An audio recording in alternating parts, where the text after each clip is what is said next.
찬송가 287장 예수 앞에 나오면 287장 찬송. 예수 앞에 나오면 죄사함 받으며 주의 품에 안기어 편히 쉬리라.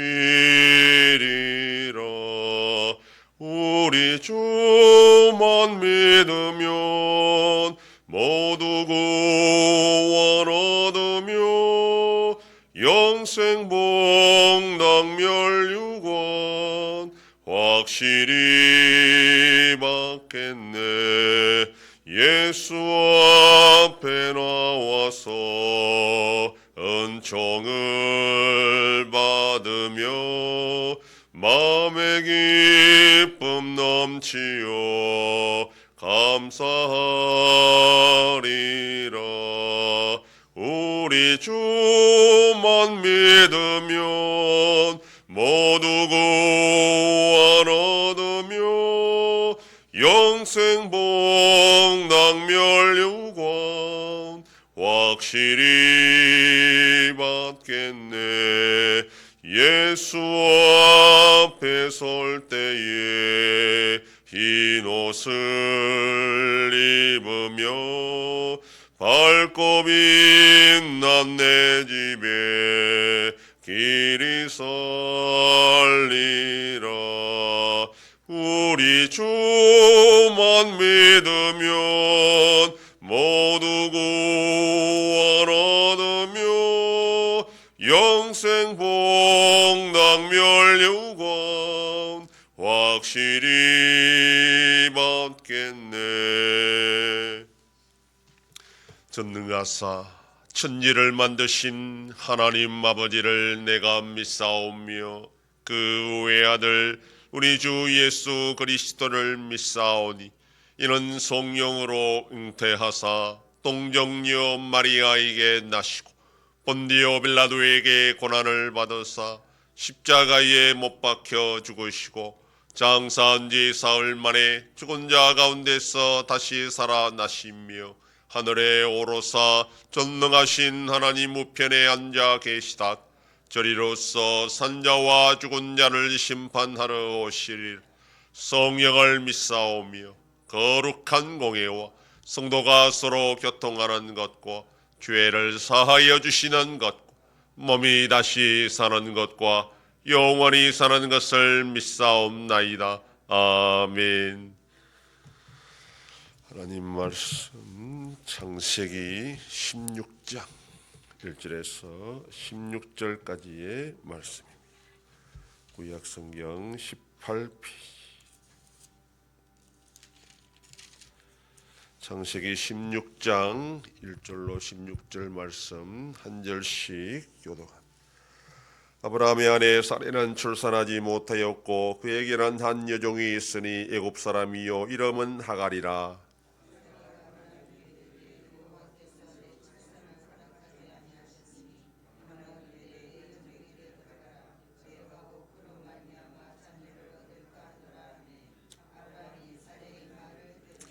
아브라함이 아내 사레가 그 여종 애굽 사람 하갈을 데려다가 그 남편 아브라함에게 첩으로 준 때는 아브라함이 가나안 땅에 거주한 지 10년 후였더라.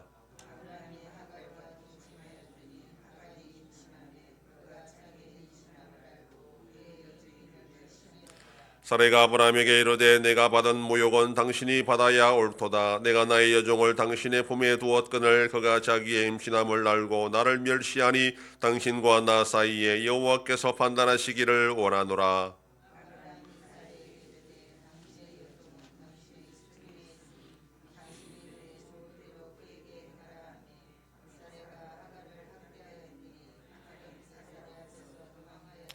여호와의 사자가 광야의 샘물 곁 곧 술길 샘 곁에서 그를 만나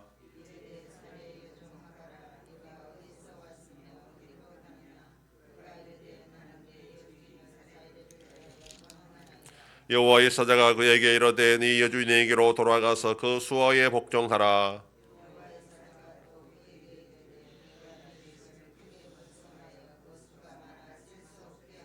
여호와의 사자가 또 그에게 이르되 네가 임신하였은즉 아들을 낳으리니 그 이름을 이스마엘이라 하라. 이는 여호와께서 네 고통을 들으셨음이니라.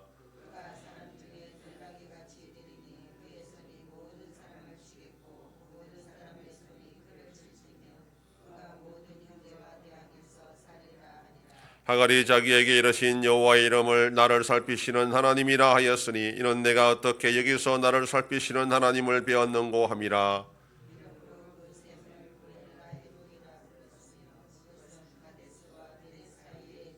하갈이 아브라함의 아들을 낳음에 아브라함이 하갈이 낳은 그 아들을 이름하여 이스마엘이라 하였더라.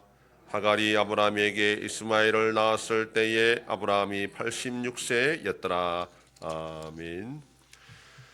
하나님의 약속을 받고 가나안 땅에 도착한 지 10년이 지나도 아브람과 사레 사이에는 자식이 나오지 않았습니다.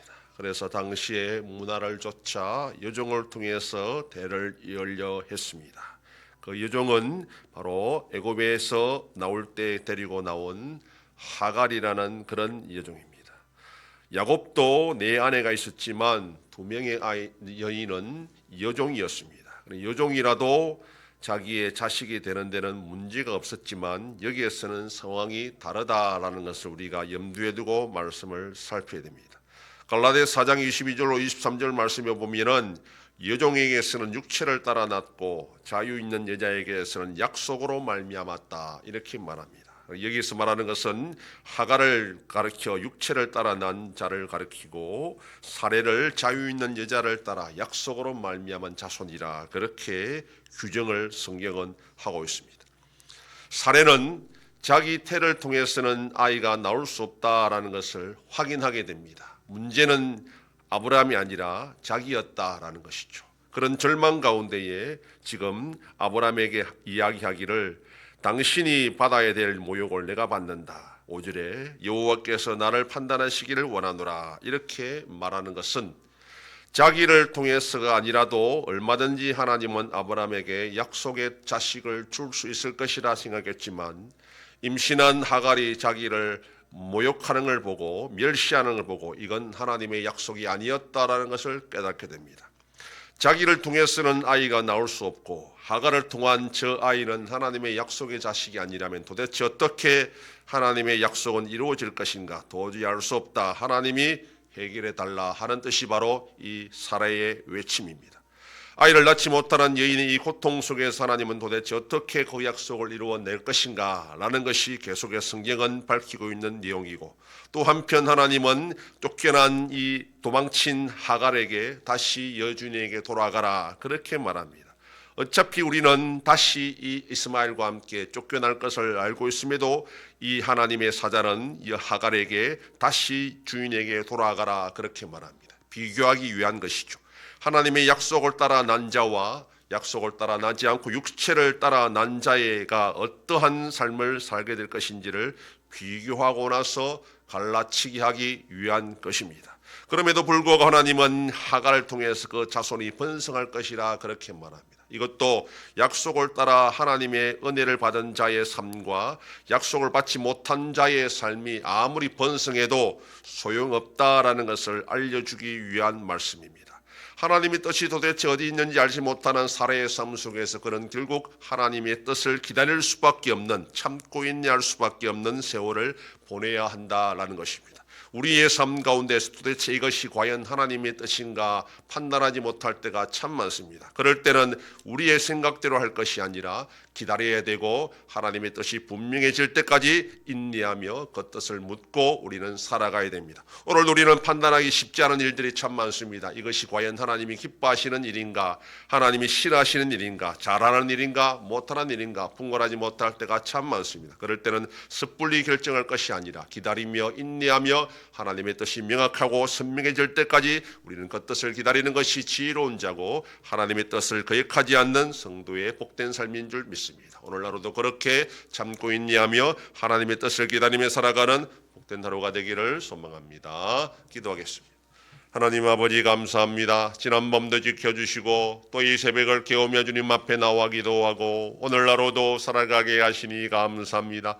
하나님의 뜻을 알지 못할 때는 참고 있니하여 그 뜻을 기다리는 것이 지혜로운 자라 하였사오니 오늘도 우리의 삶 가운데 하나님의 뜻이 분명해질 때까지 참고 있냐며 기다리며 주님의 말씀대로 순종하는 복된 자들이 되게 하여 주시옵소서. 아버지 하나님이 나라 대한민국과 함께 하셔서 은혜와 공유를 베풀어 주심으로 올바로 나가는 복된 나라가 되게 하여 주시옵소서. 우리 양송교회가 평안하여 든든히 서가는 교회가 되게 하심으로 하나님 아버지께 영광 돌리는 교회가 되게 하여 주시옵소서. 성도의 가정과 생업에 복을 주심으로 감사가 넘치는 가정이 되게 하여 주시옵소서. 자녀들의 삶 가운데도 함께 해주시고 어린 생명들을 지켜주시옵소서. 연로하신 어르신들 붙잡아 주시며 병중에 있는 성도들을 불쌍히 여기사 치료하여 주시고 회복시켜 주시옵소서. 이 새벽에도 주님께 기도하는 종들을 기억하시고 간절히 구하고 빌 때마다 들으시고 속히 응답하여 주시옵소서. 감사드리며 예수님 이름으로 기도드립니다.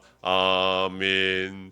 하늘에 계신 우리 아버지여, 이름이 거룩히 여김을 받으시오며 나라 임하옵시며 뜻이 하늘에서 이룬 것 같이 땅에서도 이루어지이다. 오늘날 우리에게 일용할 양식을 주옵시고 우리가 우리에게 죄 지은 자를 사하여 준 것 같이 우리 죄를 사하여 주옵시고 우리를 시험에 들게 하지 마옵시고 다만 악에서 구하옵소서. 대개 나라와 권세와 영광이 아버지께 영원히 싸움나이다. 아멘.